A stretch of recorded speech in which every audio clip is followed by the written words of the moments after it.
Charles, you are the wind beneath my wings. Oh, thank you, darling. Thank you. I am not the technical one here. I know. I freely admit that. You know, we come up with these ideas and you make them happen. Like, how did this come about?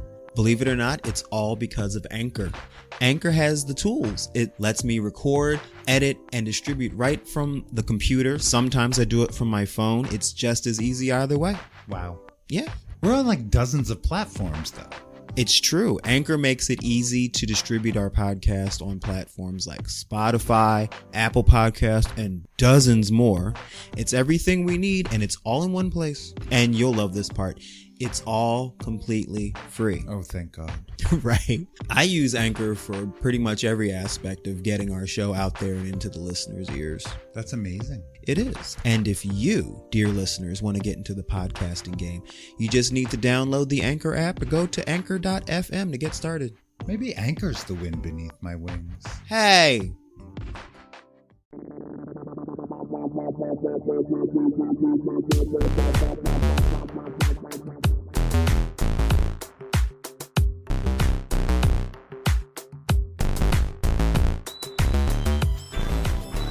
Coming to you from the dining room table at East Barbary Lane, welcome to another edition of Full Circle, the podcast. A weekly visit to our home where we squeeze a few headlines through our decidedly queer lens and see what happens. This episode is brought to you by hot tea, Mucinex, and ibuprofen. I am your host, Charles Tyson Jr. And I am your host, Martha Madrigal. It has been a week. Welcome to the Full Circle table. In this episode, we talk about making history in the Supreme Court. We now can say congratulations to Supreme Court Justice Ketanji Brown Jackson. Yes, we can. A Florida teen schools their class about Stonewall. So after sharing it with the teacher, they were allowed to share it with the class. Yeah, well, each one teach one. Amazon limits its workers' vocabulary. So why would you want to stifle those words from being used in conversation amongst your workers? Can't imagine. Cookies broke straight people.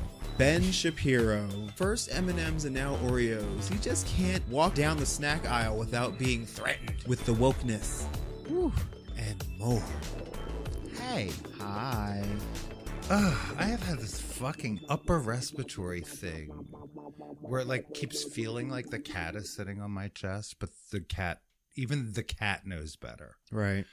And it's just like, ugh. And I feel bad because like all I can do is bring you tea and pills and love you. But well, thank you.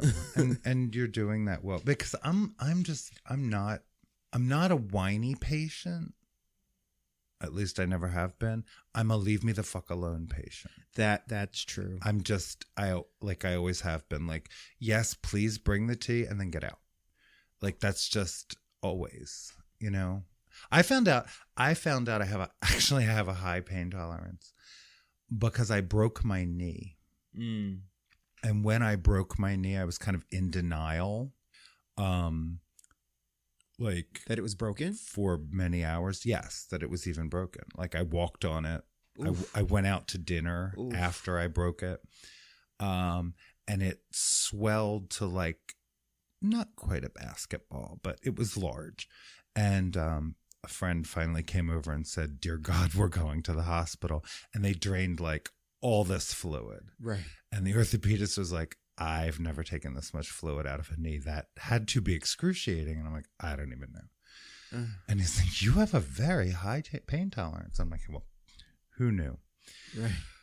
Who knew? But yeah, this is weird. And we've had friends with this like upper respiratory thing. I don't think it's COVID. It has no other like real symptoms. I haven't had a fever. I haven't had a, you know. We ain't been nowhere. We haven't really been anywhere. No, it's just somehow I picked up like whatever this is. And ugh.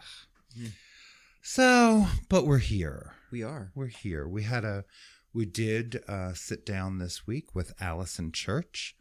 She has authored 20 books.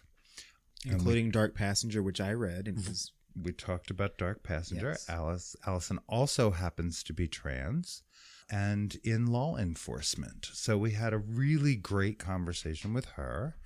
And that's likely to go up as our first video interview.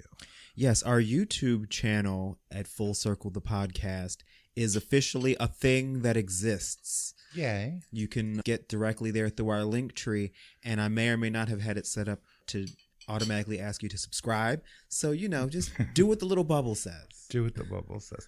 So when we're going to try to do that. We're going to, as often as possible, when we do an interview, we're going to try to do that on video and then make the video available. And then, of course, the audio will still be available. Yes. Wherever main feed, yeah. podcasts are sold. So I love that you say sold. Stuff. So there is good news this week. week. There is good news this week. There's a longer cavalcade of nonsense once again, but we'll get there. But there's great news. History was made, y'all. It was. We now can say congratulations to Supreme Court Justice Ketanji Brown Jackson. Yes, we can. Who was confirmed this week by a 53-47 margin. And that is abysmal and has nothing to do with her. That is just the current state of this fucking Republican Party. Right. When senators who confirmed her to her last appointment now vote against her, like Miss Lindsey Graham, fuck you.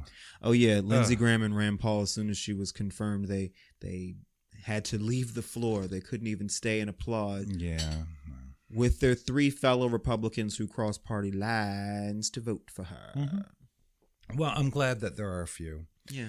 Mitt Romney being one of them. Mitt Romney. Yeah. Well, I mean, that doesn't totally surprise me. Yeah. His heart seems to be in the right place, even though the rest of him is out of touch. On occasion. Even though he's otherwise out of touch. On occasion. He's a little bit more of an old school Republican. He's a little bit more of a pragmatist. He remembers some of his brain. Right. And some of his spine, where many of them have just solidly left them behind to fuck with trannies. Well. Yeah. I'm sorry. Martha's not feeling great, so the tea will be spicy. Yeah. I can't promise much. But yeah, so this is historic. It is historic. We need 4 more people on the Supreme Court tomorrow, but unlikely, but a girl can dream. Right, exactly. Because, they did something, what is it called? When they just fuck with you, but they don't write an opinion. I was just reading about that. They did it. Shade? This is the thing. Over like the Clean Water Act. Like they just arbitrarily reinstated a Trump law that basically says states have very little control over what they can and can't say about their own fucking water supply. Oh, yeah.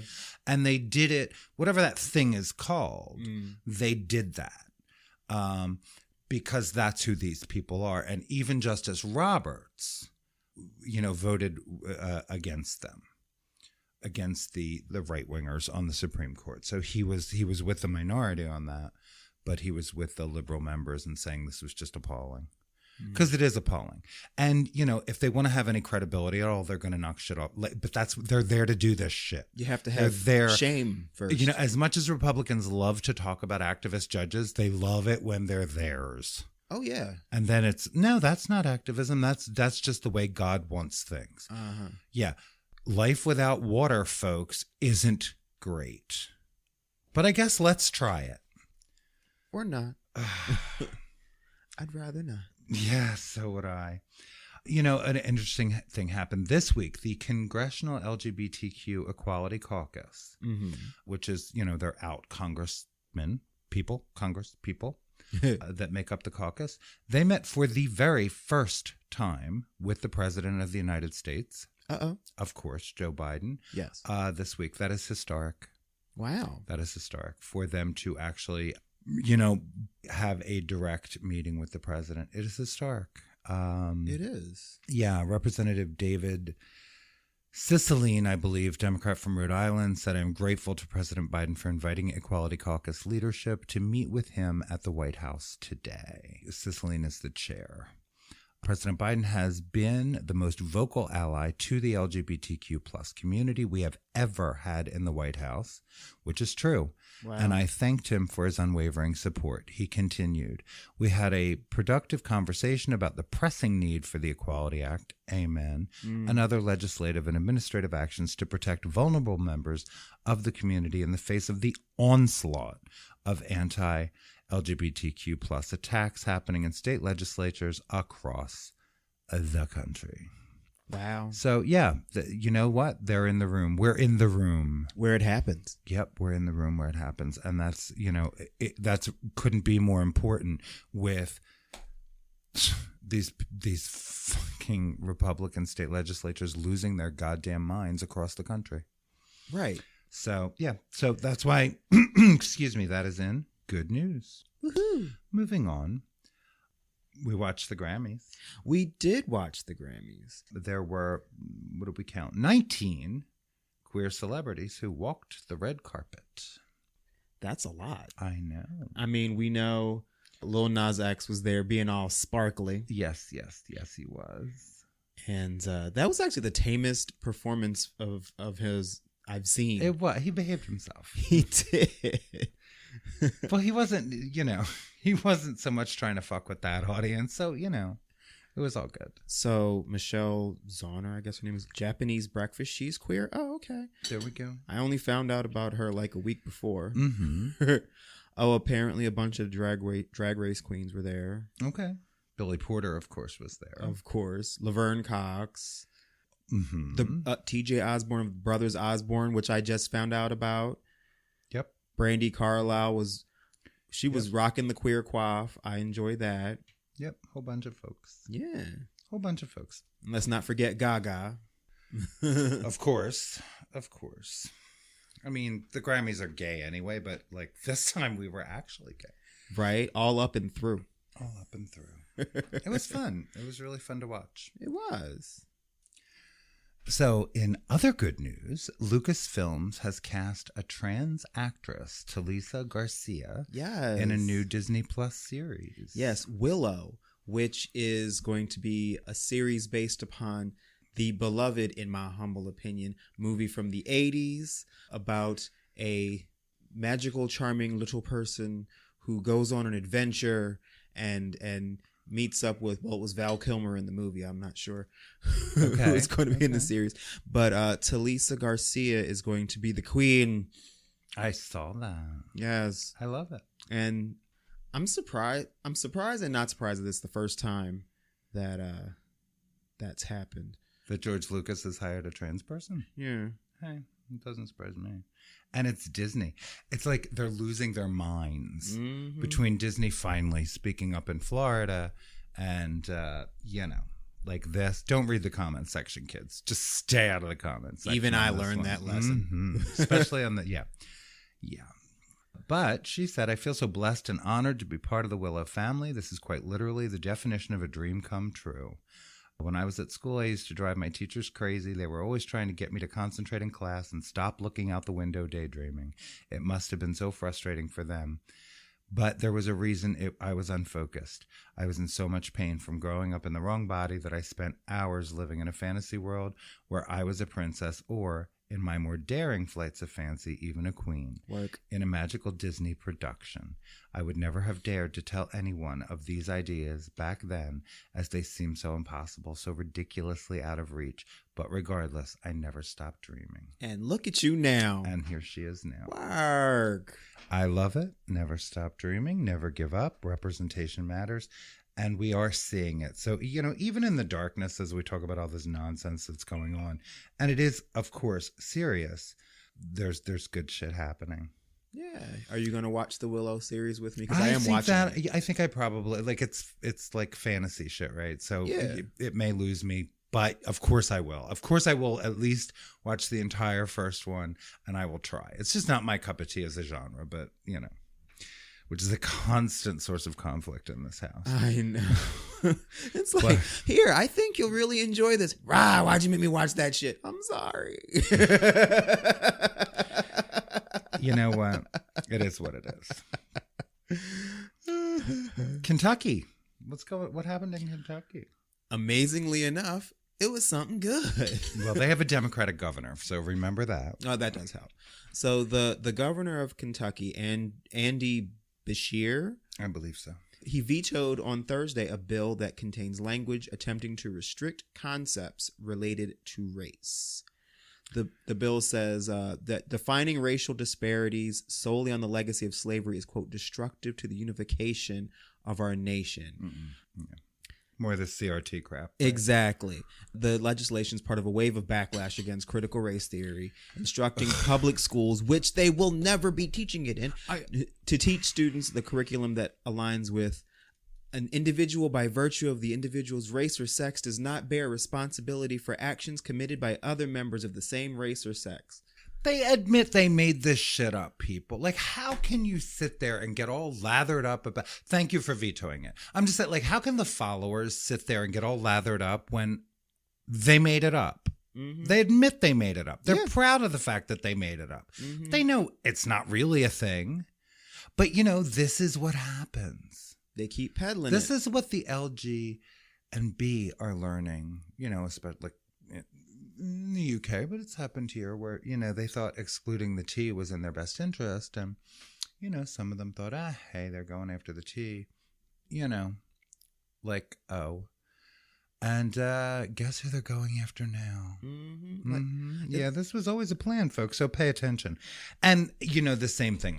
I'm won't get into the debate right here, but you know, as you know, and as we talk about a lot, if you are marginalized, you are marginalized, whether it is for your sexuality, your gender identity, or the color of your skin. It's all kind of the same to the people that hate us. Yep.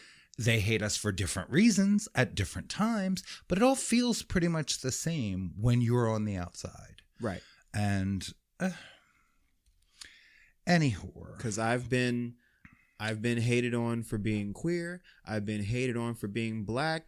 And the chemical reaction, the squirts of adrenaline and fear and such doesn't really feel that different. No. The circumstances maybe, but the feeling not so much. Not so much. Yeah. I did see a really cute story about a Florida teen who, in defiance of the Don't Say Gay law, taught a class on Stonewall. Yes. And did the shit in drag. Yes. Will Larkins, a gay non-binary junior in Winter Park, Florida, has repeatedly spoken out against the basically Don't Say Gay bill, wrote an op-ed for the New York Times, organized a massive school walkout, testified against the bill before the state Senate, and now there is a video that has gone viral of Larkins teaching their U.S. history class about the Stonewall Uprising. Mm-hmm. Larkins posted the video to their own Twitter account, writing, LGBTQ American history is not taught in Florida public schools, so I took it upon myself to explain the events of the Stonewall Uprising to my fourth period U.S. history class. Hashtag say gay anyway. Work. And you know what? I'm going to take back what I said about him being in drag because I'm looking at the outfit. We knew we were doing a presentation that day. I think we just wanted to look fierce. That could be. I mean, yeah, I wouldn't necessarily assume that is drag. Yeah, I'm going to take that back. Okay. They later told the Washington Post the presentation came about after they asked their teacher if they'd be covering Stonewall during the 60s and 70s unit. Even the teacher didn't know what Stonewall was. Which, that actually shocked me. It's like you might not care or go in deep, but to not have ever heard of it? Yeah, well, it happens. It happened. I mean, I don't know how many times I've given that mini lesson, especially in the bar where somebody would say, I don't know what that is. Huh. I mean, we had a good friend here one night who said, I'm sorry, I don't know what that is. I'm like, okay. Well, each one teach one. Each one teach one, yeah. So after sharing it with the teacher, they were allowed to share it with the class. And Larkins responded directly to the haters on the video on Twitter. Quote, I'm a 17-year-old high school junior teaching a historical event to my classmates. We have learned much more intense history in this class. Mm-hmm. How are y'all calling me a groomer and a pedo right now? Stop sexualizing and harassing minors like me. Exactly. Amen. Yes. Thank you. Groomer Thank you. and pedo. Yeah. Yeah. It's like... Yeah. Paying attention to that 24-hour news cycle has got these people, it's like a Pavlovian response. You hear the words gay or trans or non-binary, and like the immediate response is to shout out the Fox News buzzwords. You don't even know what the fuck they mean. They just go off. They God. don't. And that's the thing. It's, I said it last week. I'll say it again. The pedophiles, friends, are yours. Well, they, by and large, 98, 99%, maybe it's 97, identify as straight, cis men. Yep. They're yours. They're yours. And they keep getting caught. And some of them are legislators that keep getting caught. Or they're your ministers that keep getting caught. Or they're the people you sent your kids away with for the weekend. Mm-hmm. But we're the Sure. So this is why I have any hope at all for the future. I love kids like this who fearlessly go and do this stuff. And here in New Jersey, it's the law to teach those things. Right. Hallelujah. It is the law. Why don't we take a break? Because we've got quite the cavalcade to get through. Word. And we'll be right back. We will.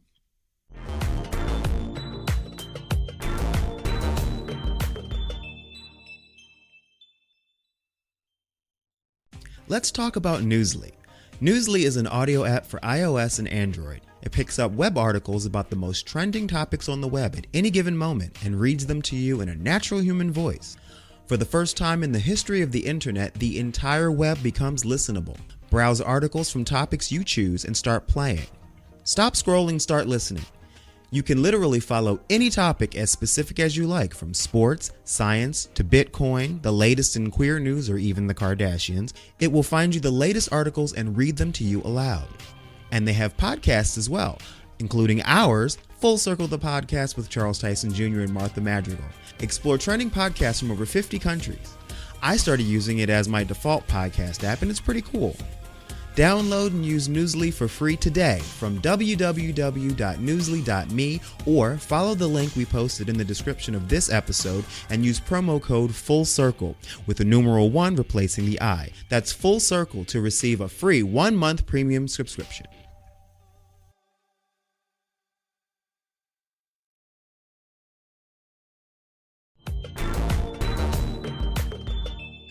We are back. We're back. And it is time for the cavalcade of nonsense. Chaw. Go ahead. Because this pissed me off.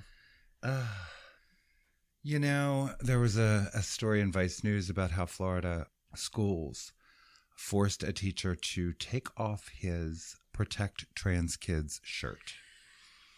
A parent complained about the shirt, which the teacher wore a few days before Transgender Day of Visibility. Mm-hmm. Teachers are being forced to remove messages of support for trans students and are being fired or choosing to quit as Republicans push anti-trans and anti-gay rhetoric and legislation across the country.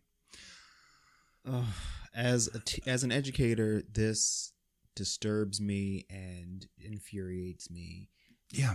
Like, basic human decency and displaying humanity is now like forced to be an act of resistance. Mm-hmm. What the fuck? Yeah, I know. The day after DeSantis signed his ridiculous bill, a teacher in St. Johns County was forced to change out of a shirt that said Protect Trans Kids after a parent complained. And this is kind of the point of the legislation. Parents can just complain. Well, the actual wording, it struck me, expressed concern. Mm-hmm. That's what they said. Yeah. And of course the parents sent a picture to the school's principal. No disciplinary action was taken against the teacher, but the teacher was given another shirt to wear. Mm. An Ohio substitute teacher who is gay also told a CNN affiliate last week he was fired for handing out pride bracelets to students. If a kid has questions, if a kid wants honesty, I don't think I should be forbidden from providing that, the teacher said. Yeah, they fired him. Mm-hmm. Well, he straight up said, I knew that it was against the Well, he rules. admitted he violated board policies by speaking to students about political and religious topics, as well as distributing bracelets. And the district decided his services as a substitute, he was a substitute, would no longer be utilized. I am of two minds, but here's the thing. We're not talking about sex. We're talking about orientation. We're talking about children finding themselves. People existing.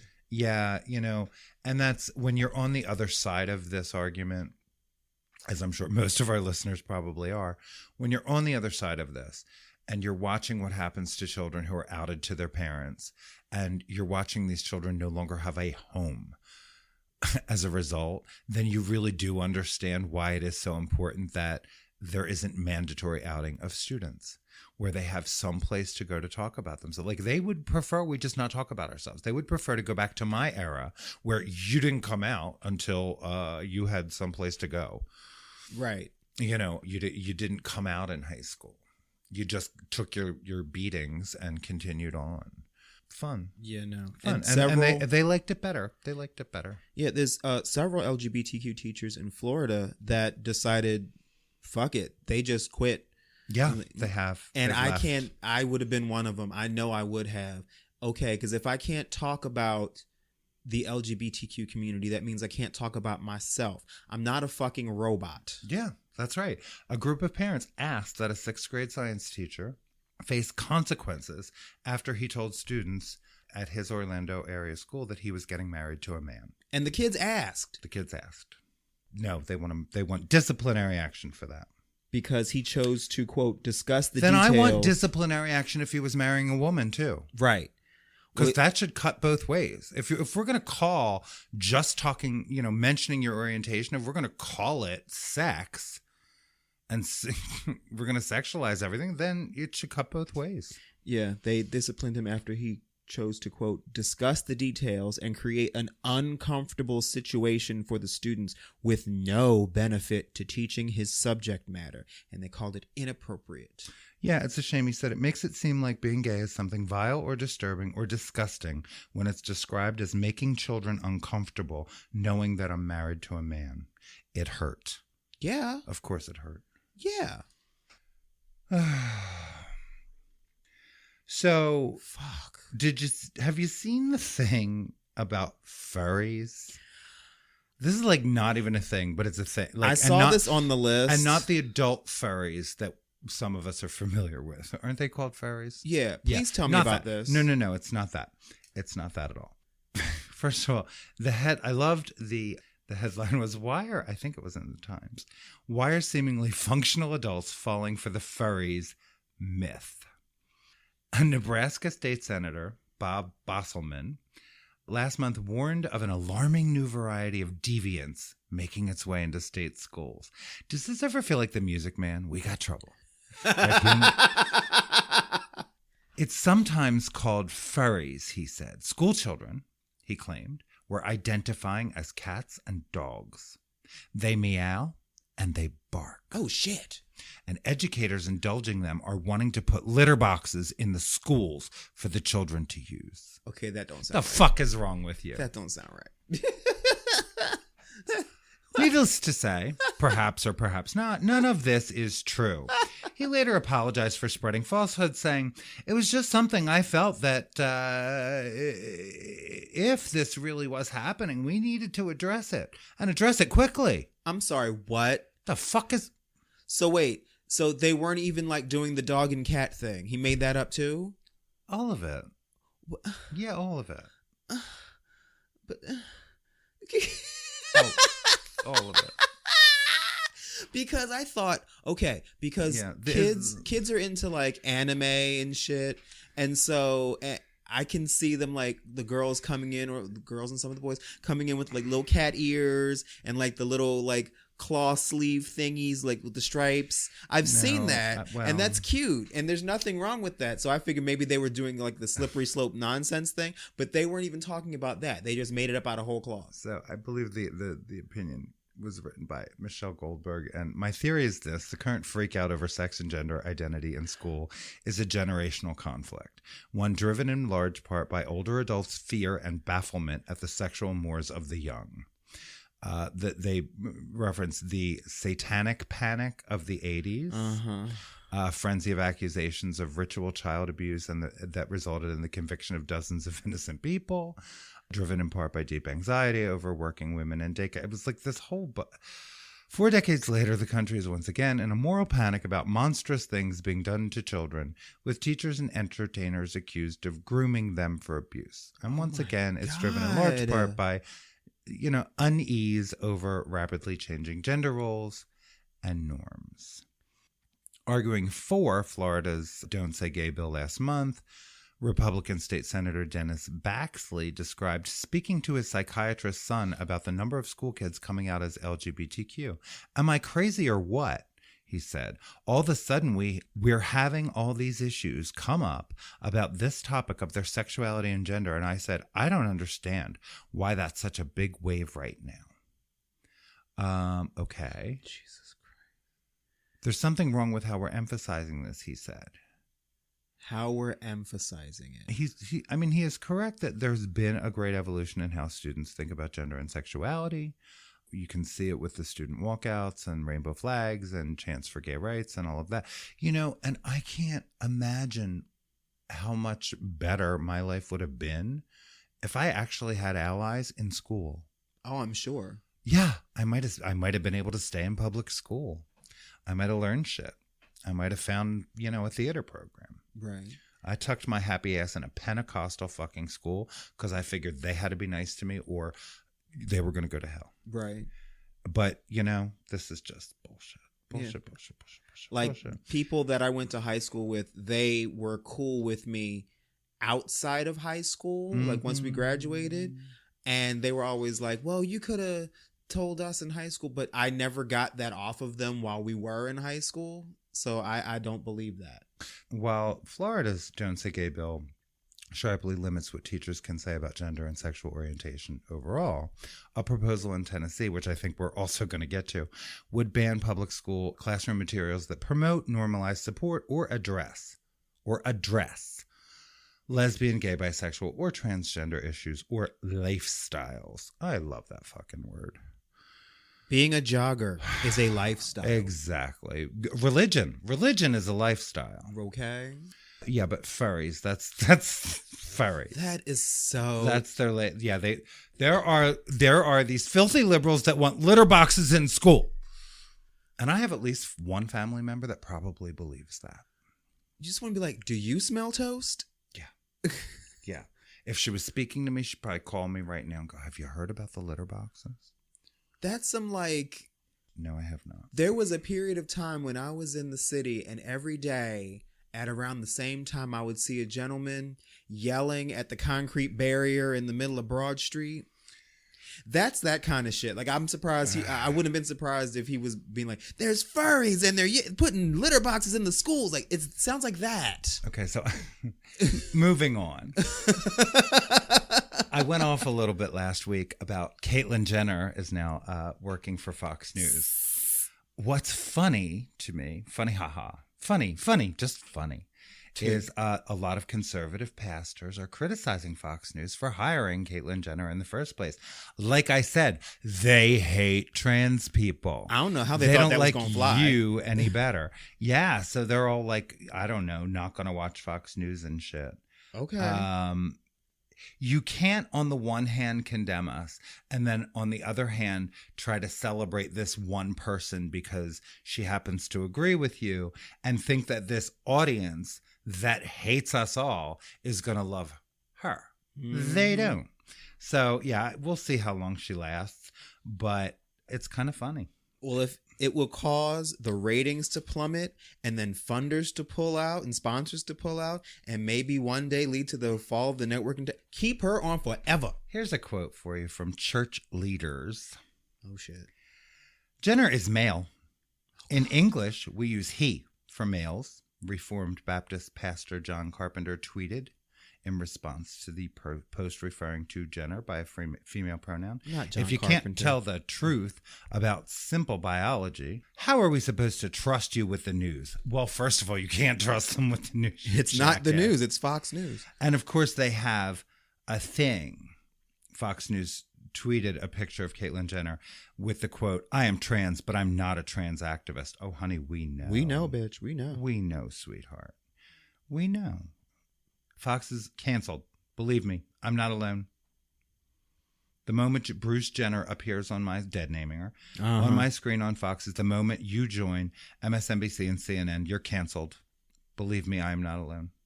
That's fucked up. Yeah, when asked why he would stop watching Fox News once Jenner appeared on screen, White is the name of this person, unless they're just referring to him as White, because I'm sure he is, pointed to the network's use of female pronouns when referring to Jenner. Jenner was born male but identifies as female. A man pretending to be a woman, accepting lies, pronouns, from ostensible conservatives is an insult in any sane moral world. Yeah, and it just goes on and on and on. And no one should be surprised. No one should be surprised. And, you know, this isn't like, I don't know where this goes or where it ends. I don't, you know. But Caitlyn Jenner continues to do the trans community absolutely no favors. Nope. No. Her self-loathing has to get all over all of us. Like a stain. She's a stain. Yeah. Yeah, that's a good word for her. And you can't shout that out. You can't shout that. Well, no, no, you can't. Oh, I see what you did there. It's all the tea and ibuprofen. Moving on. So, recently in Staten Island, Amazon workers formed the first union of Amazon workers. Yes. Yay them. Yay them. Yes.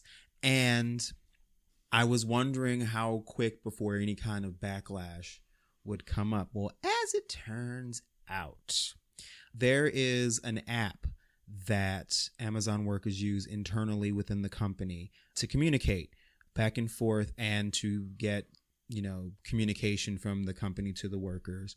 And they use it for things like, you know, giving you stars for good productivity and all that stuff. And a recent list of prohibited words to be used in the chat app came out. And, you know, some of them were obvious, like swear words and things of that inappropriate nature. But messages will be blocked or flagged if they included words like union, slave labor, grievance, living wage, and more. So my question is, why would that be a topic of conversation if you're a worker at Amazon?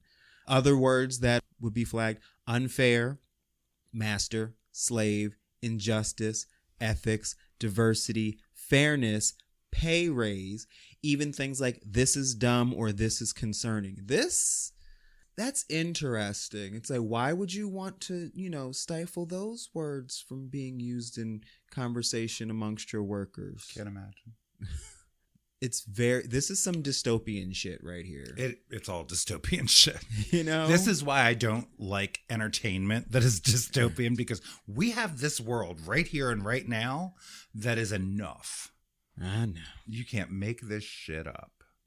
Well, all I can say is power to the people, and let's hope that more and more unions rise up in that company, because they need that check, that reality check. Mm-hmm. Yeah, they do. So my grandmother liked Billy Graham. My Catholic grandmother, I remember her liking Billy Graham. I didn't know like much about him. I've not, you know, I think I have a book somewhere, but I've never read it about him. He was kind of like everybody's pastor, you know, presidents and all of that stuff. And I never got the idea that his message was like way off the charts back in the like 70s. But his son, Franklin Graham, is a fucking piece of shit liar. Oh, shit. And this motherfucker, he called research showing that trans kids are happy if their gender is affirmed a lie from hell. Oh, God. That followers of Jesus Christ must stand against. Oh, well then. Okay. Yeah. He is one of the most famous and powerful evangelical leaders in the world. He spent the weekend railing against trans people, demanding regime change in the United States because he said the Biden administration is evil and wicked. Oh, girl.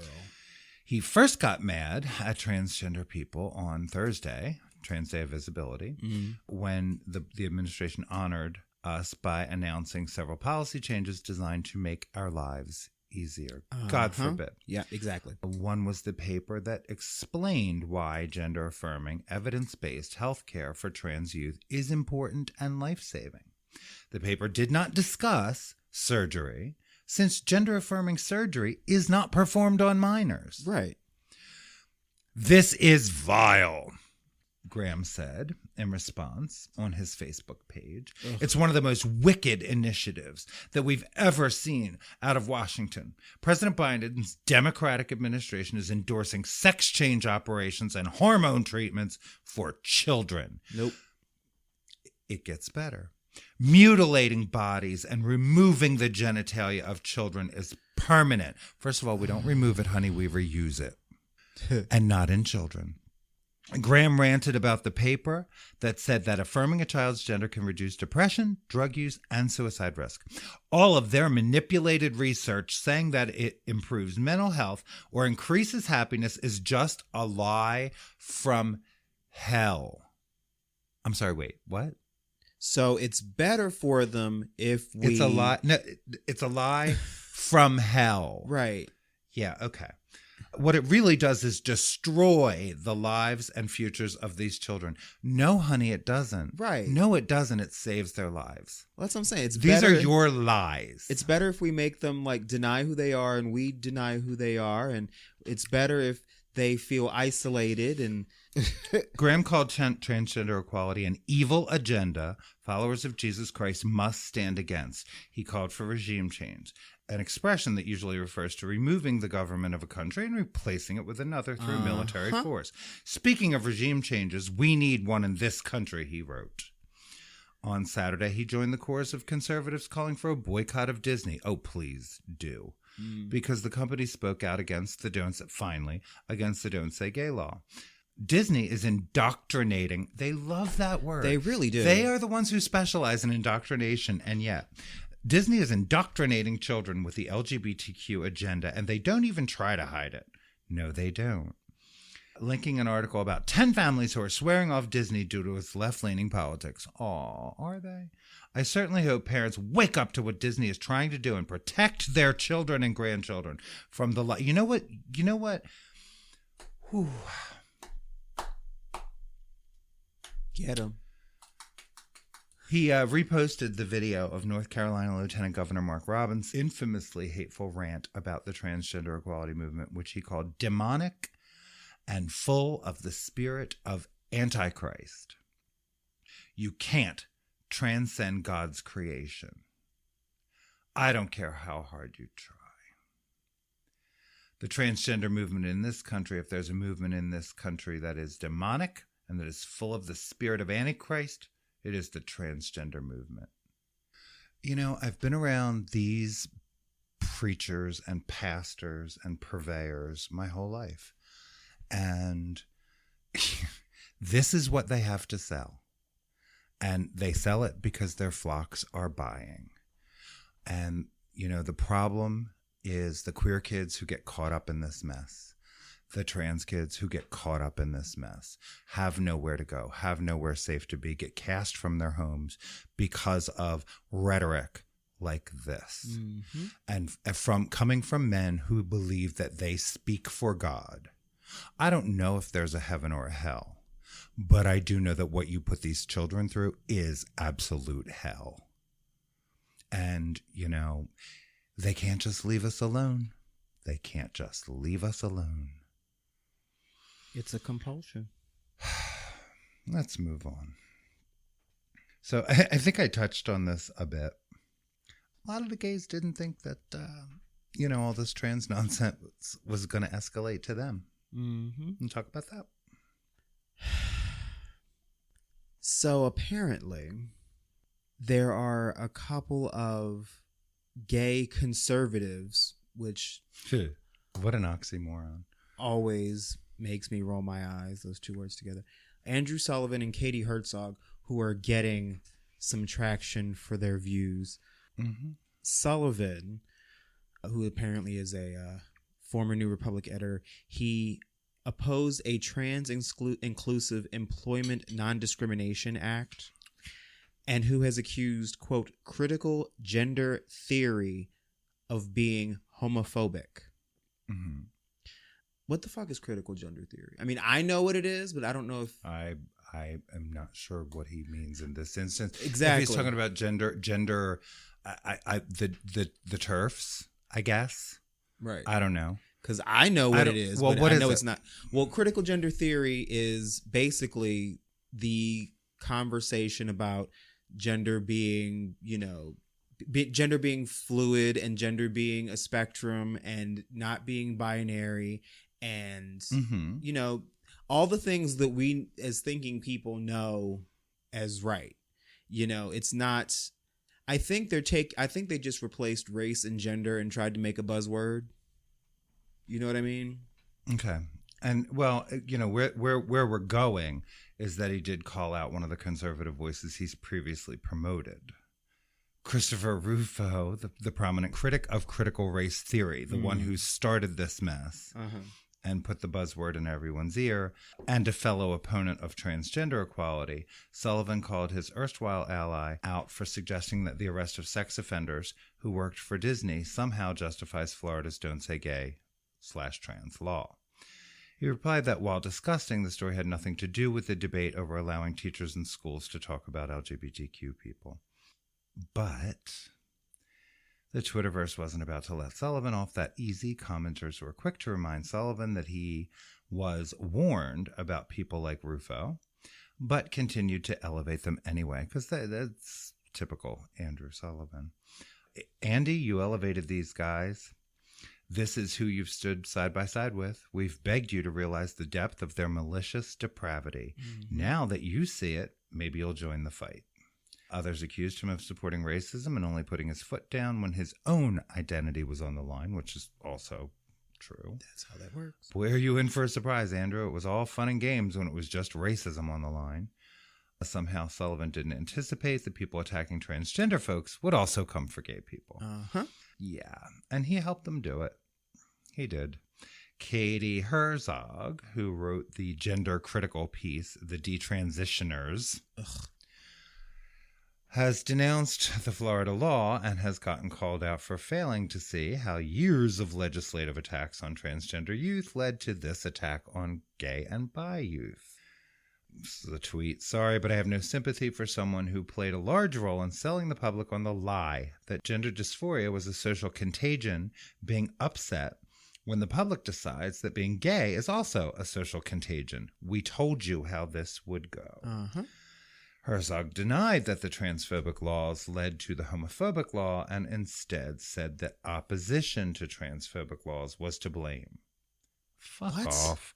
Yeah, the contortion's necessary. Thank you. So, NPR had a follow-up piece, same topic, because it's not just Florida. Now more than a dozen states propose Don't Say Gay bills. First Florida, then Alabama, now Ohio and Louisiana are considering this legislation, mimicking the Florida law. And of course, Greg Abbott in Texas says he'll make a similar bill a top priority in the next session. At least a dozen states are considering new legislation that in several ways will mirror Florida's new law. The specific details regarding the bills vary between states, but overall they seek to prohibit schools from using a curriculum or discussing topics of gender identity or sexual orientation. Quote, the institutionalization of these bills is an overt form of structural transphobia and homophobia, and it goes against all public health evidence in creating a safe and supportive environment for transgender, non-binary, queer, gay, and lesbian youths and teachers to thrive. R.G. Ristar, assistant professor of epidemiology at the University of Washington, told NPR. Ristar, a social epidemiologist and health equity advocate, said the controversial bills will limit all youths to live to their fullest potential, adding there should be no room for transphobia and homophobia, especially in the classroom. You know, and here's the thing, like, yeah, now they're coming for the gays. Now they're not, we're now it's you too. Now it's you too. And you shouldn't be surprised. And especially the gays who were like, yeah, fuck those trans. Mm-hmm. Yeah. Now you're like, oh, you're surprised. You got in bed with these people and now you're backpedaling. Andrew Sullivan. This is why assimilation is not the same as equality. So Alabama advanced a measure, I think we're going to talk more about that, prohibiting early classroom instruction on sexual and gender identity. An Arizona bill aims to change the state's sex ed curriculum to focus on biological sex and not gender identities. In Georgia, lawmakers target private schools, which the state can regulate, but it failed to get any traction this year. Hallelujah. In Iowa, a Senate proposal would require that parents opt in writing to any instruction relating to gender identity. Well, that's useful. Mm-hmm. In Louisiana, lawmakers introduced HB 837 to limit discussion of sexual orientation or gender identity in some grades and prohibit it altogether in others. South Carolina has a similar bill. A Missouri bill would ban gender or sexual diversity training in public schools. An Indiana bill does the same, as would a Kentucky bill. In Oklahoma, a Senate bill would ban books from school libraries that focus on the study of sex, sexual lifestyle, or sexual activity. Tennessee's HB 800 bans books and instructional materials that promote, normalize, support, or address lesbian, gay, bisexual, or transgender issues or lifestyles, as I said before. And Ohio's bill has similar language to Florida. Mm-hmm. When we segment children off and tell them that they don't exist and that they don't matter and effectively erase them from the classroom, we effectively erase them. Catherine Poe of Equality Ohio told NPR. We alienate an entire group of young people who need our affirmation and support. Yeah, you know, they hate us. That's what it comes down to. Yep. And they're not afraid to say so. Yeah. This trend is the continuation of a playbook that has been brought out again and again and again, repeatedly targeting the most marginalized groups in our society for political gain.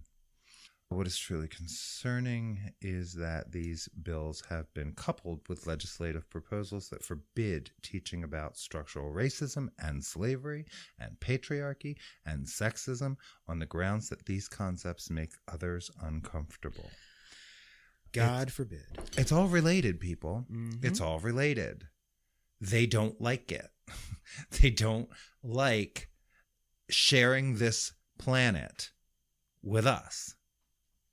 And by us, I mean queer people of every stripe, trans people, black people, Asian people, brown people, Native American people. I mean, there's a big list. Mm-hmm. And the group doing this shit, you know, they love it when they can grab one of us and get us to co-sign. They love it. Oh yeah. Like they think Andrew Sullivan is a filthy faggot that they don't want to have to dinner, but they will let him sit down at the table when he agrees with them. It's just like the cynicism that brought Caitlyn Jenner to Fox News. Oh yeah. Well, she agrees with us though. This is fun. She's one of the good ones. We can use her to discredit all of the people out there doing honest, hard work that is science-based to keep these children alive and thriving. And she'll let them do it. And she will absolutely let them do it.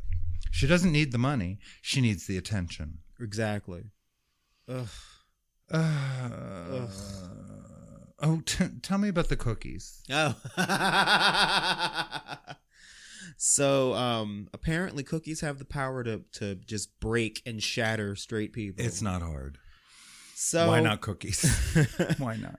In partnership with PFLAG, which is parents and families of lesbians and gays, or parents and friends with lesbians and gays, depending upon, Oreo released a little ad, which is like a little short film directed by Alice Wu, who is famous for her queer movies, The Half of It and Saving Face. And I watched the ad, and it's adorable. It's a Chinese family, and the son, we see him like writing out a speech that he's going to give, and he's like rehearsing it in the mirror, and his mom comes in before he can finish, and we see on the piece of paper that it's going to end with him saying that I'm gay. And his mother says to him, she might be my mother, but you're my son. So he's preparing for his grandmother to come so he can come out to her. And the whole thing is just, it's sweet. It's a sweet little thing. There's very little dialogue, but you get the idea, you get the feelings. And Oreo shared the video on Twitter with the tweet, "Coming out doesn't happen just once. It's a journey that needs love and courage every step of the way. Share our new film and let someone know that you're their #lifelong ally." Great. Sounds lovely, right? I think so.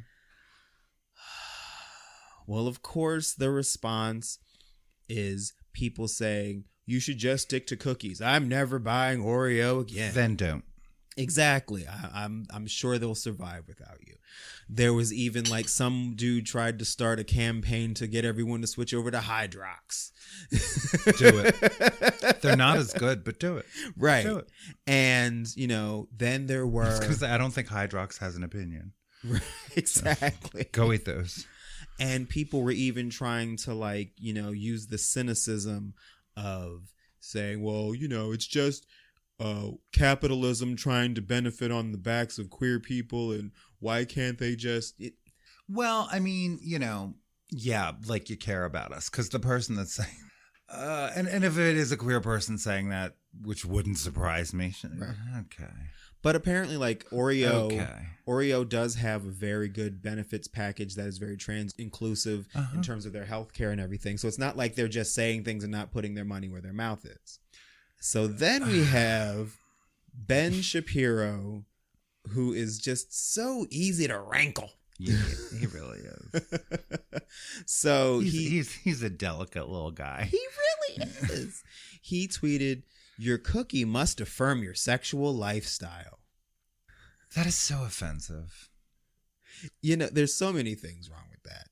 And the best part about that is Alice Wu, who directed the commercial, she replied, "I still can't get over that I got to do something with Oreo that pissed off Ben Shapiro. What a delightful day this is." Nice.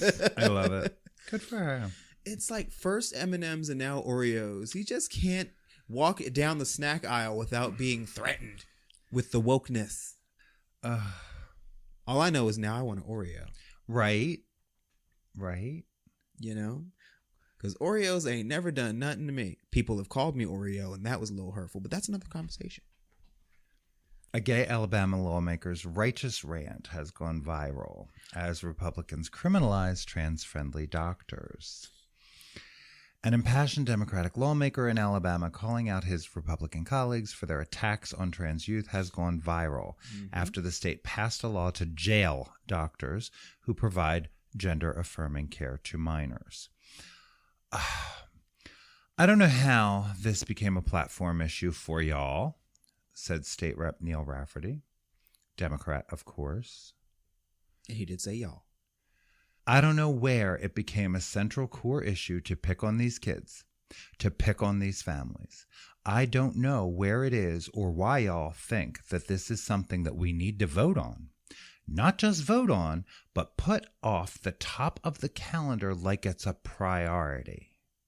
I've been saying that. Mm-hmm. Yeah, he went in. Yeah. The Alabama Senate passed an anti-trans bathroom bill requiring trans students to use the restroom associated with the sex on their birth certificate instead of their gender. At the last minute, the senators added a Don't Say Gay bill that is even more restrictive than the one Florida passed. At the same time, the Republican-controlled Alabama House passed a law to criminalize doctors who provide gender-affirming care to transgender youth.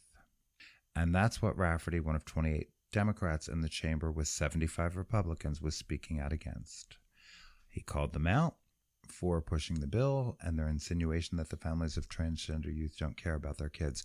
It baffles me that the argument for these bills is that parents don't have enough rights where their children are concerned, except they want to take away the rights of parents of trans children because those parents are not the ones who really care about their own children. And since when the fuck do we legislate this? Since Republicans lost their goddamn minds. It was a rhetorical question. Yep. This just goes on. If I didn't have to be gay, I wouldn't be, Rafferty said. You know how much easier my freaking life would be? This is personal, y'all. I'm trying to appeal to you that this is not small government. This is invasive. Yep. Just don't you dare call me a friend after this. That was the part. He said as he left the stand. Amen. He meant that shit. A fucking men. Mm-hmm. Don't call me your friend. Don't call me your sibling. Don't call me your loved one when you support this kind of nonsense. Yeah. Don't call me a colleague. Right. And we're going to get to an interesting discussion about the polarization, but there's no room here for compromise. There's no room. This is horseshit across the board. Yeah. Didn't I just cover it? Yes. I think I just covered it all. Yes. Like, because there's 3 articles here about everything that Alabama has just done. Yeah. And I think we've sufficiently, but Alabama Governor Kay Ivey signed those 2 pieces of legislation into law. This news follows a recent trend. The measure that aims to restrict teachers from instruction on sexual orientation in the classroom would apply to grades K through 5, because 3 wasn't far enough. And while an Alabama 5th grader, I guess, is equivalent to a Florida 3rd grade. I don't know. Stop. Lambda Legal, the Transgender Law Center, the ACLU, said that they will sue, of course, especially over the bill that will make it a felony to provide gender-affirming care, which they still continually try to misrepresent. Yep. Gender-affirming care is completely a social transition for children up until just before they start puberty, where a puberty blocker may be introduced. Puberty blockers have been around for a very, very, very long time. They were used to stop precocious puberty. And then when you stop the puberty blocker, puberty will ensue. And, if a child reaches that point, hormones may be introduced, to give them the puberty that affirms their gender identity. There are no surgeries while they're minors, and some of these motherfuckers are trying to write these bills so that they reach till children are not 18 but 19 or 20 or 21. That's the game we're playing, and this is what's important for them to do, to fuck with us. Right. Us. Less than 1%, around 1% of the population we must be fucked with in all of these states. It's hideous. It's just hideous. It is. The governor. We don't need to be teaching young children about sex. Again, who said anything about sex? Nobody. Well, they did. They're the ones that are so preoccupied. They're the ones preoccupied with genitals. They're the children's genital fetishists. They're the ones who are preoccupied with sex acts. They're the ones hell-bent on calling our lives a lifestyle. Mm-hmm. They're the ones. We're not doing that. We're not doing that. We're trying to keep kids alive. We're trying to help kids thrive. And all of the science and all of the expertise stands behind us. Right. Not them. Oh, God. Just for context, over 2/3 of LGBTQ youth said recent debates over state laws that target transgender people have negatively impacted their mental health, according to a March poll by the Trevor Project, which provides crisis intervention and suicide prevention to LGBTQ youth.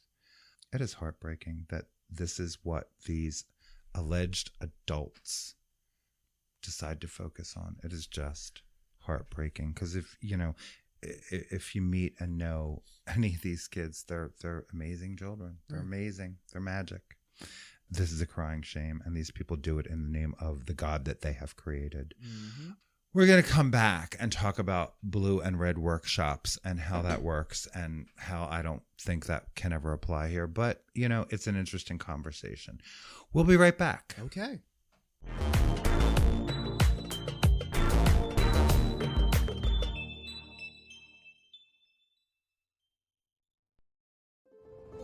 Hello, dear listener.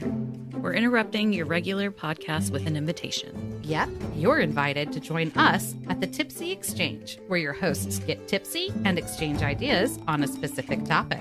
Pop culture, true crime, unexplained phenomena.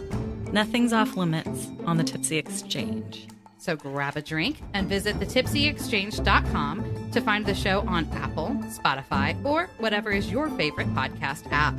I'm Burley. I'm LA. Now back to the show.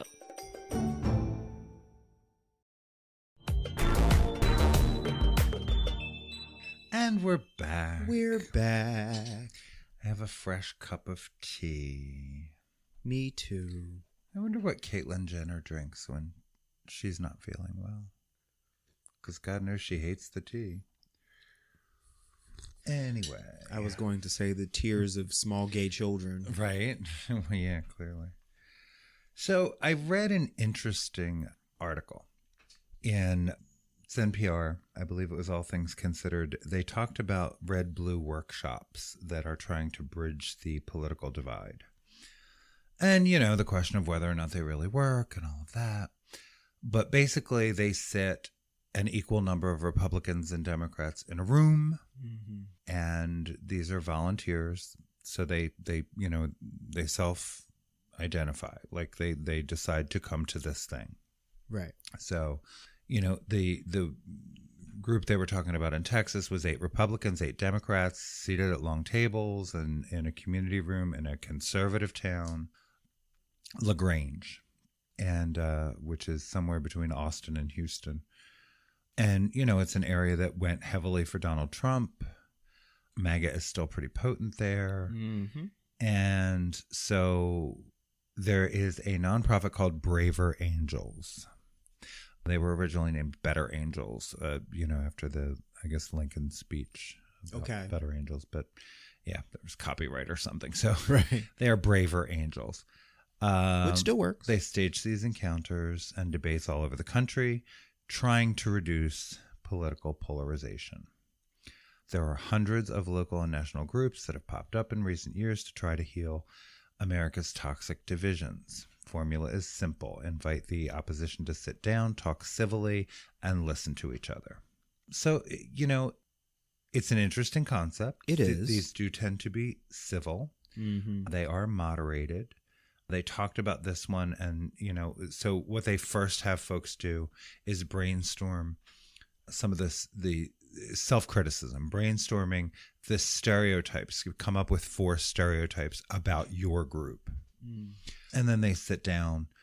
The red side said the 4 we have are racists, anti-immigrant, blindly accepting or believing lies, and militaristic gun lovers. Well, yeah.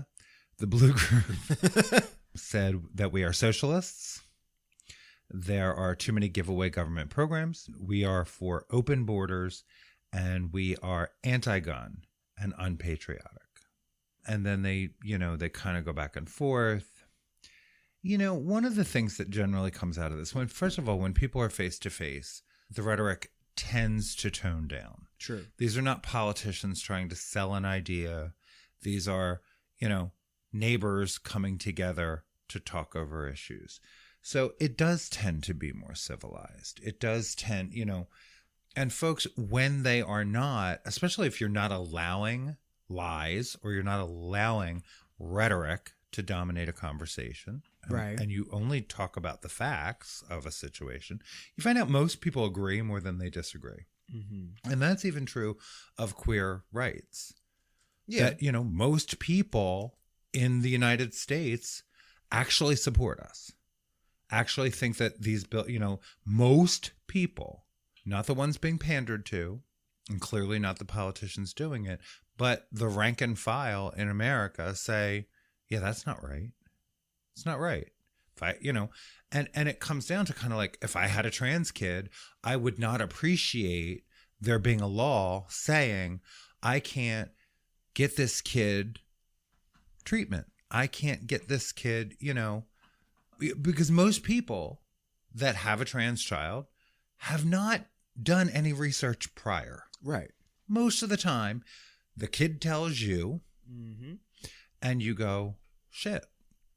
And hopefully, you start with your pediatrician, or you Google it and you find a gender affirming program somewhere, and you learn. Right. You learn, and and you take your kid, and they help you with your kid, and they don't tell you what to do. The kid is the one telling you. Right. And anyone who has experienced this and not completely shut their kid off or down because of religion or political belief or whatever, it's pretty much the same path that, yes, the only way through this is to help this child affirm themselves. That's really the only answer. Transition is the answer, and whatever that means for that particular child.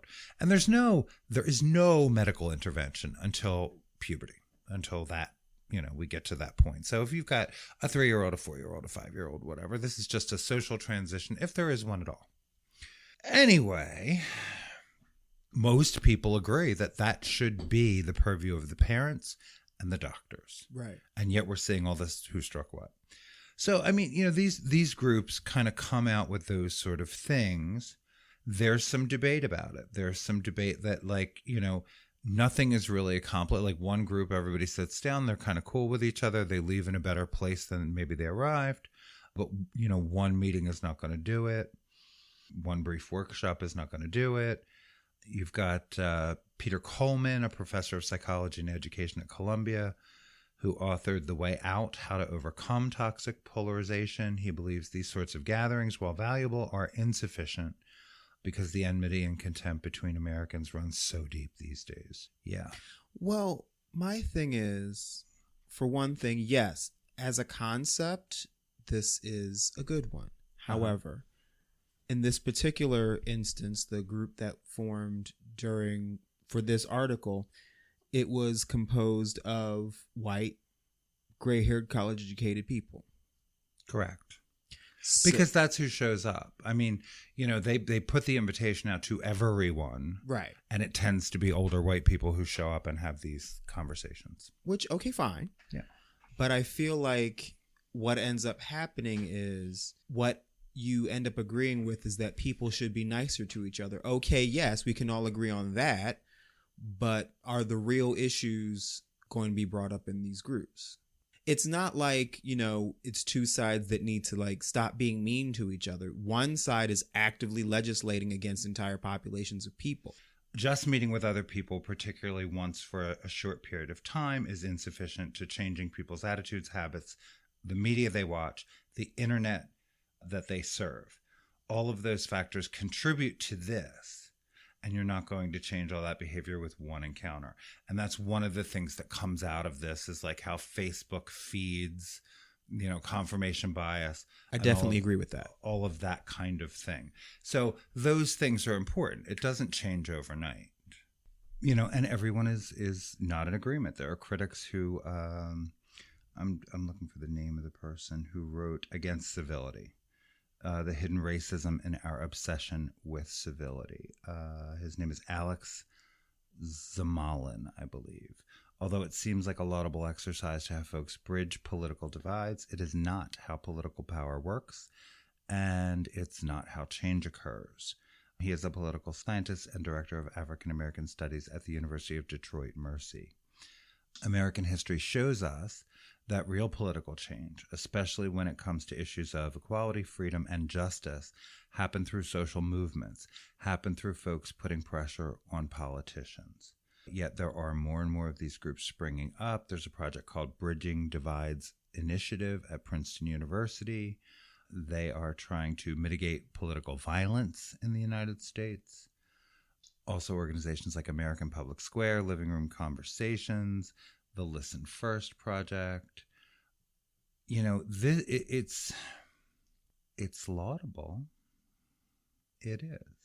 So, what I think that this is interesting. I think it also, you have to look at the debate. I've talked about the differences in activists.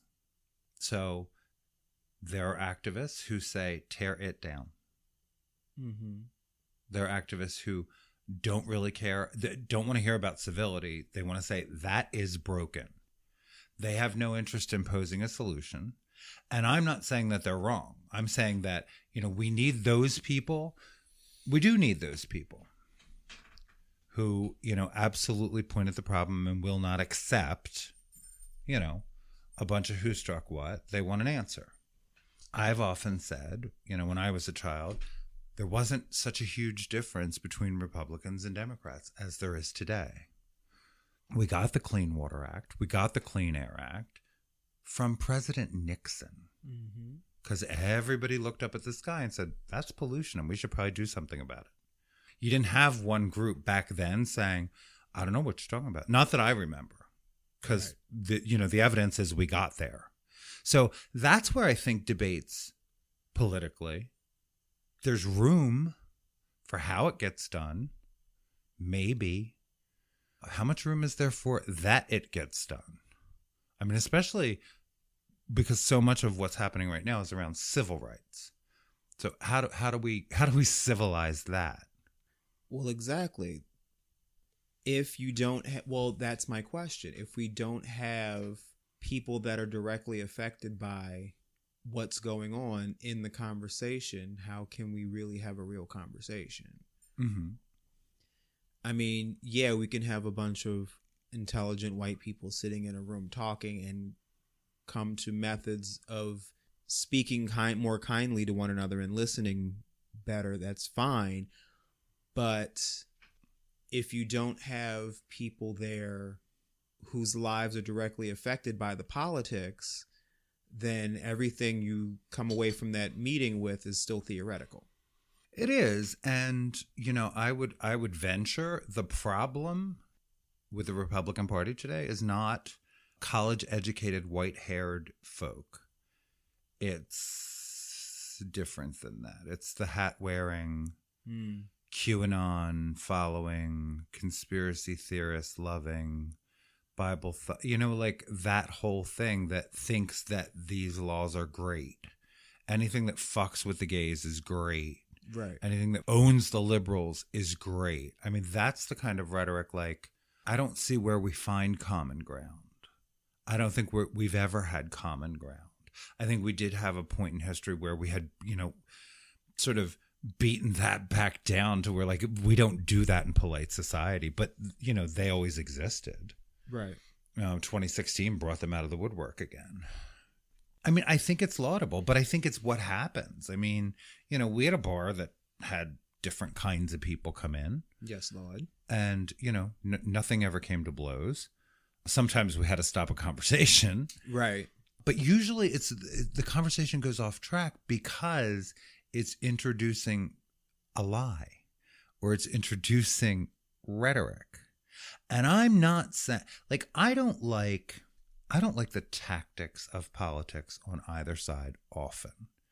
Like I've said to you, I get emails, like I don't subscribe to any right-wing emails, but I get, emails from the Democrats all the time begging for money, all the time. And they say things like, Rachel Maddow could be canceled if you don't send us $5, like that kind of the hyperbole, right, and the extreme. And here's where we're going. And it's like, it's all bad enough. And I'm not stupid. Like I hate the hyperbole and the rhetoric and all of that. Right. So, I agree more people should shut off social media. But I just wonder, like, we've talked about stuff like that. We've seen, you were talking about the group at Temple. What did you all call it? Meet the Queers? Oh, yes. Yes, we would do panels that would go to different classes on and off campus and basically try to dispel the stereotypes and myths of the LGBTQ community and answer questions and tell our personal stories. And we shorthanded it to Meet the Queers, or MTQs. MTQs. And I think that those kinds of things can have value where you've got people who just sort of have questions. I don't see myself walking into, a Southern church, right, and convincing anyone of anything. Right. Because if facts mattered, we wouldn't have these bills right now. That part. Yeah, so I thought it was interesting, the idea, and it generally is a white idea, that civility is what's really important. And Exactly. yeah, civility often doesn't get shit done. Right.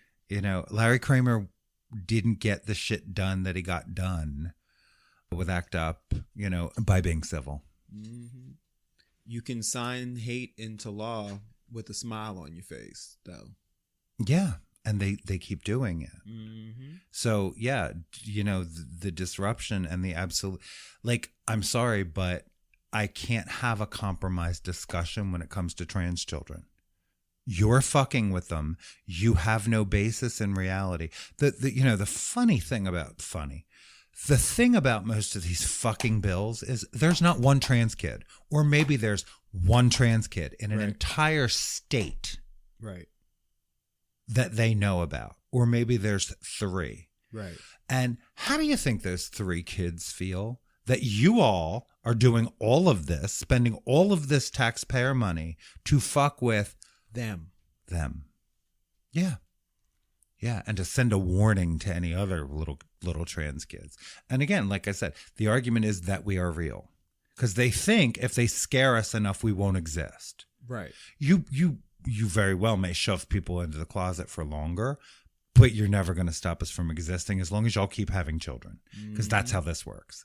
And I'm sorry, that's how this works. Because being in the closet doesn't negate your existence, because if that were true, then half of Congress wouldn't exist. Thank you. They wouldn't. And Grindr would not be nearly so successful in D.C. Well, every city... Every time the Republican National Convention hits a city, Grindr blows the fuck up in that city. It does. Of course it does. Mm-hmm. Of course it does. Because they are a bunch of hypocrites and liars. And that's, there's the thing. So we get crucified for telling the truth while they condemn us and make. That's why I've always said it's never right to out someone unless they're a Republican politician. Doing harm to the community while they are participating with the community. Correct. I'm sorry, baby, but if you're sucking dick and I know about it and you're trying to sign laws against people who suck dick, fuck you. Fuck you. You deserve to be outed. Exactly. To your wife, to your children, to your church, to your constituents. You do. Because your self-loathing is hurting us. Yep. And there's so much of it. Yep.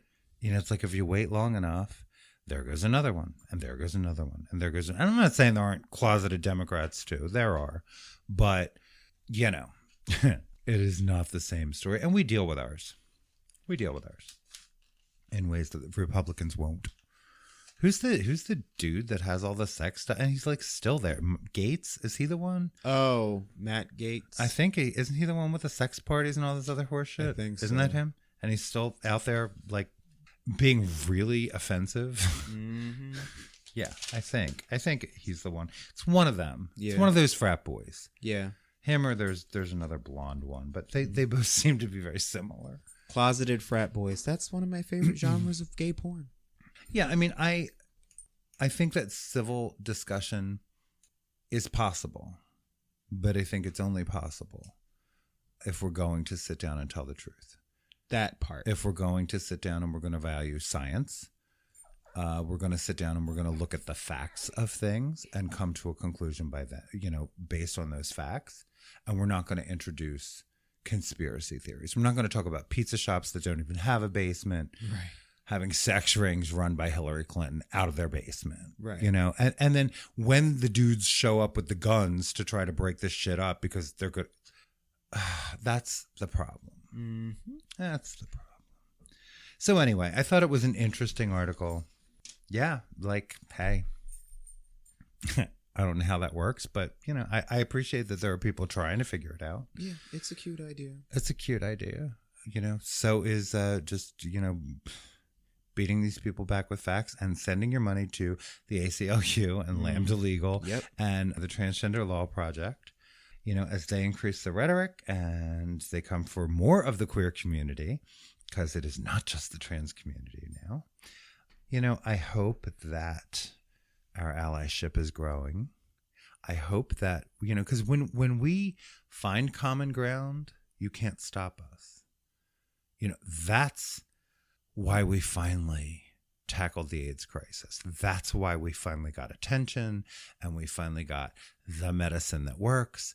And a whole lot of people in the mid-90s that thought they were going to be dead aren't. Yep. Because people banded together. And the lesbians who had no skin in the game were right up front. Yep. And, all of us or none of us. Exactly. Can't just drill holes in my end of the boat and think you're not going to think with me. I think we're going to put the links to the ACLU and Lambda Legal in our link tree. Sure, and the Transgender Law Project, for sure. Alongside the Trevor Project, which just lives there just because. Yeah, I mean, and the thing to keep in mind and bring this full circle, our president is standing with us and is as these ridiculous laws are being enacted, he's sending the feds out. The attorneys general have all been put on notice that this shit is not constitutional, that it will be challenged. And, we're looking at making travel a whole hell of a lot easier for trans folks and keeping the TSA out of our pants while we get on a plane. There are good things happening too. And vote. There are midterms coming up. Yes, vote, Lord. Vote. Tell everyone you know to vote. And pay attention to what these chuckleheads are doing. Mm-hmm. And if you don't think it's fair, I don't care if you're always an independent or always a Republican, but if you don't think this shit is fair and you have a queer person in your life, hold your nose and vote for the Democrat this time. Right. Like, until we can get this shit better in line, because, they have spent an awful lot of time infiltrating all these levels up to the Supreme Court. Where, we haven't seen the end of that nonsense. As great as, this historic new justice is, she's still in the minority. Right. And, I hate to use the phrase, if you're not with us, you're against us. But when it comes to these votes, the way things are right now, it's kind of that simple. Well, right. And that's what I mean. Like, we can talk about how do you implement something? We can talk about pollution standards and what they need to be based on science, and then the how you do it. The whether it's done, how much of it falls on industry, how much of it falls on the government. What are we going to do with all the old cars that are driving around if, we need these new pollution standards? How does that's what the two sides are supposed to iron out. So business doesn't get hammered, and it's not entirely a government program, but people aren't the ones who pay. Right. The people who can least afford it aren't the ones who pay. Like, that's how it should work. Mm-hmm. But, when all they care about are wedge issues and they put them front and center, it's a distraction. So you don't see the rest of the shit that they're doing. Exactly. Which is probably worse. So, pay attention, vote accordingly, but especially if you know or love or would like to know a trans or queer person, then, think about the way you vote every election. Every election matters. Yeah. So I'm going to go back to my hot tea on the sofa. I think we got all the way through. We did. Well, do we have any pop culture? Did we have anything? We did see the Grammys. We did, and I said last week we were going to go watch Billie Eilish win something, and I couldn't have called that worse. She did not. She didn't. She gave a great performance. Or they didn't. I'm not sure where. Well, Billie Eilish is one person, but technically it's her and her brother. Right. But yeah. Didn't win any. I meant I wasn't sure that she was a she or a they. Oh. But they, inclusive of the brother, right, did not win. Did not. Jean Baptiste won everything. Pretty much. If it wasn't Jean Baptiste, it was Silk Sonic. They won all the things. And the thing I didn't realize was it's divided into two programs. So the longer of the two comes first. Right. And it was more of the awards we were even interested in. Right. And they're all given out at this great big ceremony somewhere else before they get to the actual like the broadcast of the Grammys, where I guess they give the biggest awards. Right. So during the earlier broadcast, that's where you get like world music and jazz and classical and all those cool things. Children's music, or family music, whatever they're calling it. Yeah. So, and those performances were amazing. A lot of the collaborations, and I discovered a lot of music because those aren't the artists that are being splashed up front. I didn't know when we watched that, I guess the next day, and it was really interesting. That was really interesting because we tuned in thinking, we had only missed a little bit and we like missed the Grammys. Right. We were recording for the first half hour of the Grammys. We did see Lil Nas X. We did perform. That's always good. And that was the tamest performance I have ever seen. I him know. get. Well, he had nothing to prove there. Yeah. Do you know what I mean? Like he was among friends. He had his little belly out. Not that he has a belly, but you know what I'm trying to say. He has a little midsection out, but that was midsection. That's how as raw as it got, really. Pretty much. Pretty much. No, but I mean, it was entertaining. It was good. Yeah, but it was very pop forward. But it usually is. Yeah. But I enjoyed it. I had fun, and I got to discover. I listened to Jean Baptiste's album a couple of days ago because I wanted to see what all the hoopla was about. It's really fucking good. And he earned all of that. Like the album is basically a love letter to New Orleans. It's got the flavor of different kinds of New Orleans music. And then PJ Morton's on there. Big Frida's on there. Like, oh wow. It's really good. It's a really good album. I highly recommend it. I'm a year late in my recommendation, obviously. Okay. But I still recommend it.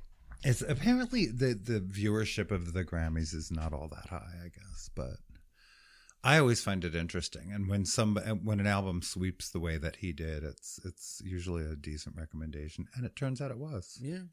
And Silk Sonic won everything they were up for, and I'm kind of glad they didn't perform the song that they've been performing, because that's the one where the chorus is like, "This bitch got me spending money and da da da da," and I'm like, guys, okay, you're doing a love song. Can we not use the word bitch for 5 seconds?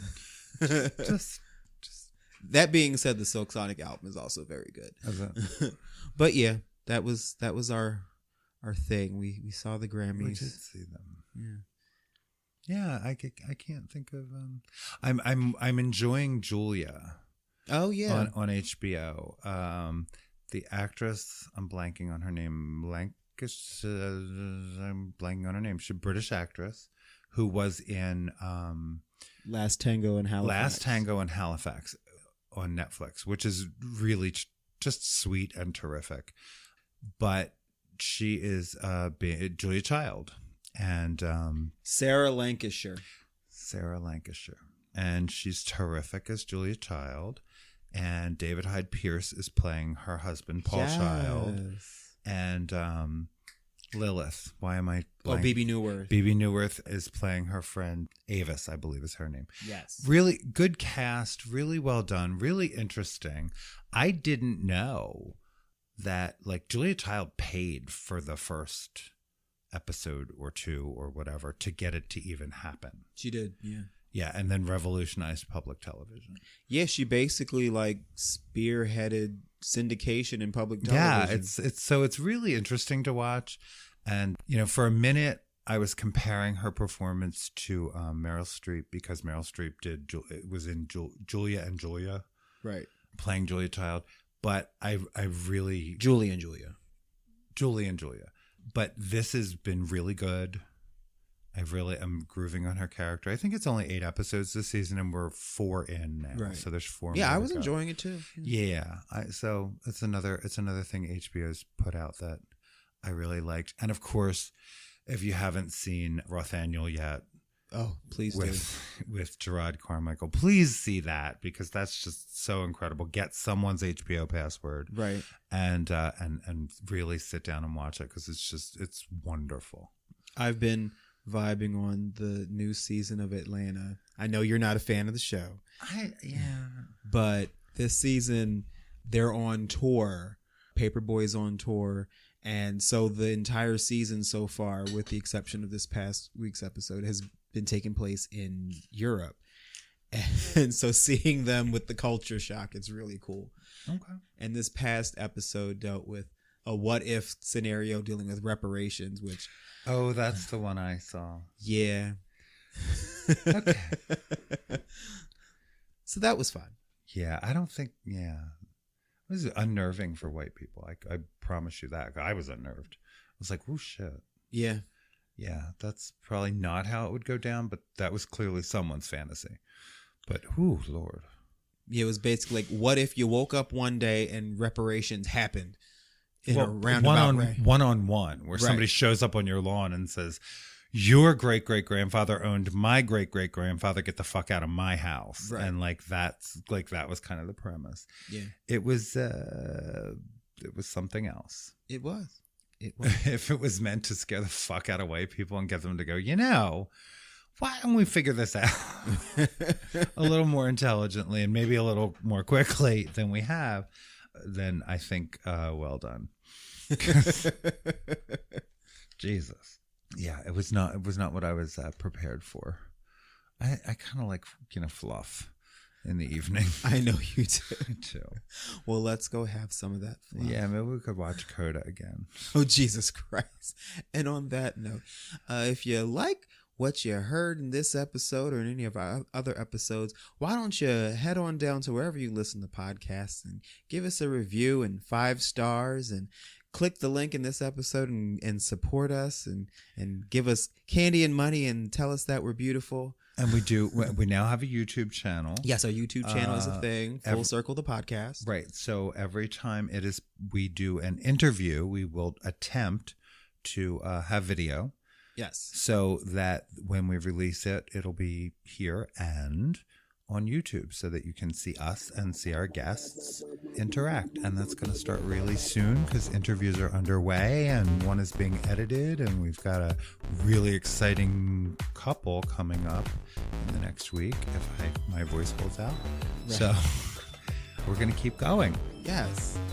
So I am Charles Tyson Jr. And I am Martha Madrigal. And thank you once again for joining us here at Full Circle, the podcast. Bye, y'all. Full Circle is a Never Scared Productions podcast, hosted by Charles Tyson Jr. and Martha Madrigal. Produced and edited by Never Scared. Executive produced by Charles Tyson Jr. and Martha Madrigal. Our theme and music is by the Jingleberries.